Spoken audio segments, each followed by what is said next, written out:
नमस्कार दोस्तों, आप सब लोगों का एक नई वीडियो में हार्दिक स्वागत है। प्रॉफिट एंड लॉस का टाइप 2 है। टाइप 1 हमने बनाया था, उसकी प्लेलिस्ट बनी है, वहाँ पर जाकर आप देखना चाहें तो देख सकते हैं। जैसे जैसे हमारे टाइप बढ़ रहे हैं यानी उसी तरीके से इनका लेवल भी बढ़ रहा है। हर एक टाइप में आप लोगों को अलग प्रकार के क्वेश्चन देखने को मिलेंगे और ये टाइप 2 है, इसमें 3 प्रश्न लेके आए हैं। थोड़ा थोड़ा नेचर सभी का अलग है इसमें, तो ध्यान रखिएगा। बहुत ही अच्छी तरह से तीनों को देखना है। तीनों प्रश्न मोस्ट इम्पॉर्टेंट हैं। सभी के सभी प्रश्न पिछले एग्ज़ाम में आए हुए हैं, यानी जो भी एग्ज़ाम में पूछे गए हैं उन्हीं को हम उठा के यहाँ पे सॉल्व कर रहे हैं। ठीक है, तो हर एक तरह से प्रश्न पूछे जाते हैं। देखिए यहाँ पर पहला प्रश्न दिया गया है, यदि 15 वस्तुओं का क्रय मूल्य 12 वस्तुओं के विक्रय मूल्य के बराबर हो तो लाभ या हानि ज्ञात कीजिए। तो हमें यहाँ पे लाभ और हानि बतानी कितने प्रतिशत है। लाभ होगी या हानि हमें नहीं पता, लेकिन ये बताया गया है 15 वस्तुओं का क्रय मूल्य। तो क्रय मूल्य को हम सीपी से यहाँ पे रिप्रेजेंट करेंगे, सीपी यानी कॉस्ट प्राइस, और यहाँ पर वस्तुओं का विक्रय मूल्य हम एसपी यानी सेलिंग प्राइस से रिप्रेजेंट करेंगे। तो बोला गया यहाँ पे नेचर को समझिएगा। इस तरीके से अगर दिया जाएगा तो जो भी हमारी वस्तुएं दी गई हैं, जैसे 15 वस्तुओं का क्रय मूल्य, ठीक है, तो 15 वस्तुओं का क्रय मूल्य यानी यहाँ पे 15 गुणे सीपी लिखा जाएगा। सीपी मीन्स क्रय मूल्य बराबर है 12 वस्तुओं के विक्रय मूल्य के। तो 12 वस्तुओं के विक्रय मूल्य यानी सेलिंग प्राइस के बराबर है। अब देखिए यहाँ पर सीपी है, यहाँ पर एसपी है, तो एसपी को एक साइड में ले आएंगे तो सीपी अपॉन हो जाएगा एसपी। यहाँ पर बच गया था 12, ठीक है, और यहाँ पर जो 15 है इधर मल्टीप्लाई में तो नीचे आ जाएगा इस तरीके से। ठीक है, तो इसे छोटा करना चाहें तो छोटा कर सकते हैं, लेकिन छोटा करने की कोई ज़रूरत नहीं, यानी सीपी का संबंध 12 से है और यहाँ पर एसपी सेलिंग प्राइस का 15 से है। तो यानी कॉस्ट प्राइस क्रय मूल्य है 12 और विक्रय मूल्य है 15। तो यहाँ पे अंतर दिखाई पड़ रहा होगा। तो कितने का अंतर दिखाई पड़ा दोनों के बीच में? 3 का। तो 3 का यहाँ पे क्या हो रहा है? प्रॉफिट हो रहा है, क्योंकि यहाँ पर सीपी यानी कॉस्ट प्राइस 12 रुपये है, यानी 12 का खरीद रहे हैं और 15 का बेच रहे हैं। तो यहाँ पर हम निकाल सकते हैं कि 3 का अंतर आ रहा है, तो 3 का हमें क्या हो रहा है? फ़ायदा हो रहा है, तो हमें हो रहा है प्रॉफिट।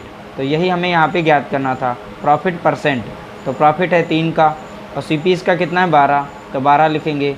ठीक है, इस तरीके से परसेंट निकालना है, इसलिए 100 से यहाँ पर हम गुणा करेंगे। अब 3 से हम काट देंगे, 3 एकम 3, 3 चौके 12, अब 4 से इधर कट जाएगा, 4 एकम 4 और 4 दूना 8, 4 पंचे 20, यानी 25 बार लग जाएगा। तो इसलिए प्रॉफिट परसेंट आ जाएगा 25%। तो देख सकते हैं बहुत ही आसानी से हमने निकाल लिया और इस तरीके से प्रश्न पूछे जाते हैं, ध्यान रखिएगा। इसीलिए हम टाइप वाइज प्रश्न लेकर चल रहे हैं और टाइप वाइज आप लोगों को ज़्यादा बेहतर समझ में आएगा। छोटी छोटी वीडियो होंगी, एक एक टाइप आपका क्लियर होता जाएगा।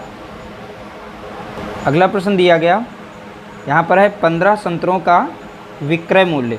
तो यहाँ पर है 15 संतरों का विक्रय मूल्य 19 संतरों के क्रय मूल्य के समान है, अनुमानित लाभ प्रतिशत क्या होगा? देखिए 15 संतरों का विक्रय मूल्य पहले दिया गया है और यहाँ पर बताया गया है 19 संतरों का क्रय मूल्य के समान है। तो यहाँ पर पहला है 15 संतरों का विक्रय मूल्य यानी एसपी दिया गया, सेलिंग प्राइस, बराबर है 19 संतरों के क्रय मूल्य के। तो क्रय मूल्य यानी कि सीपी, तो एसपी यहाँ पर है, सीपी यहाँ पर है, तो सीपी को एक साइड में ले आएंगे तो एसपी अपॉन हो जाएगा सीपी, और यहाँ पर बचेगी 19 संख्या और इस साइड से 15 आ जाएगी नीचे। तो यहाँ पर सीपी का संबंध 15 से है, एसपी का संबंध यहाँ पे 19 से है, यानी कॉस्ट प्राइस है 15 की, सेलिंग प्राइस है 19। तो यहाँ पर देखिए 15 का खरीद कर 19 का जब बेचेंगे तो क्या होगा? हमें फ़ायदा होगा। ठीक है, तो यहाँ पे कितने का अंतर दिखाई पड़ रहा है? तो आप बताएंगे यहाँ पर 4 का अंतर दिखाई पड़ रहा है। तो यहाँ पर 4 का अंतर दिखाई पड़ा है। जब 15 में 4 जोड़ेंगे 19 होगा। अंतर कितना है? 4 का। तो यहाँ जब कम का खरीद रहे हैं, ज़्यादा का बेच रहे हैं, हो रहा है हमें प्रॉफिट, तो इसलिए हम प्रॉफिट परसेंट निकालेंगे। प्रॉफिट कितने का हो रहा है? तो आप बताएंगे 4 का। किस पर हो रहा है? सीपी पर, यानी 15, और परसेंट निकालेंगे तो 100 से गुणा करेंगे। अब इसे हम काट सकते हैं, यहाँ पर काटेंगे 5 तियाँ 15, तो यहाँ पर हो जाएगा 5 दूना 10। इस तरीके से कितना हो जाएगा? 4 दूनी 8, यानी यहाँ पर 80 हो जाएगा, और 80 बटा कितना हो जाएगा? 3। ठीक है, अब 3 से भाग दे देंगे।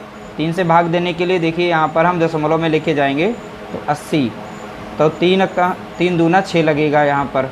ठीक है, तो 8 से 6 जाएगा, बचेगा 2, और 3 छाक 18, तो यहाँ पर बचेगा 2, फिर से दशमलव लगेगा, 0 बढ़ जाएगा यहाँ पर, 3 छाक 18, फिर से लग जाएगा, फिर 2, यानी 6 करके आएगा। तो यहाँ पे 26.67, तो 26 दशमलव का ऑप्शन एक ही मिल रहा था यहाँ पर, तो ऑप्शन हमारा यहाँ पर बी सही हो जाएगा। तो ये यहाँ पर बताया गया था अनुमानित लाभ, तो ये अनुमानित देख सकते हैं, इस तरीके से आपका करेक्ट आंसर निकल चुका है। अगला प्रश्न दिया गया 27 वस्तुओं का क्रय मूल्य, ठीक है, 27 वस्तुओं का क्रय मूल्य 18 वस्तुओं के विक्रय मूल्य के समान है, तो लाभ या हानि प्रतिशत क्या होगा।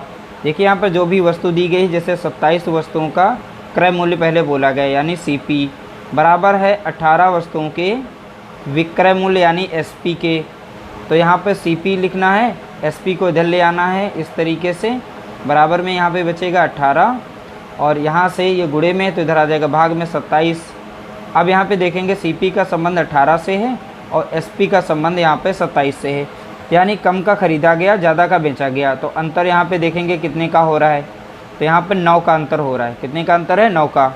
तो 9 हमें हो रहा है प्रॉफिट, क्योंकि कम का खरीद रहे हैं, ज़्यादा का बेच रहे हैं, तो प्रॉफिट कितने का हो रहा है?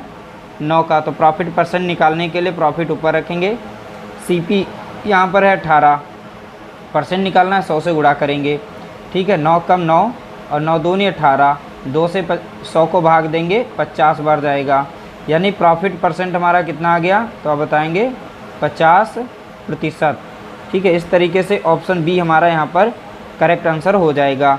तो देखिए यहाँ पर इस तरीके से प्रश्न पूछे जाते हैं, ध्यान रखिएगा, ये टाइप बहुत ही ज़्यादा इंपॉर्टेंट थे, इसीलिए हमने इस टाइप को शामिल किया और छोटी सी वीडियो हमने बनाई। वीडियो आप लोगों को कैसी लगी? वीडियो अच्छी लगी हो तो लाइक ज़रूर कर देना, शेयर कर देना।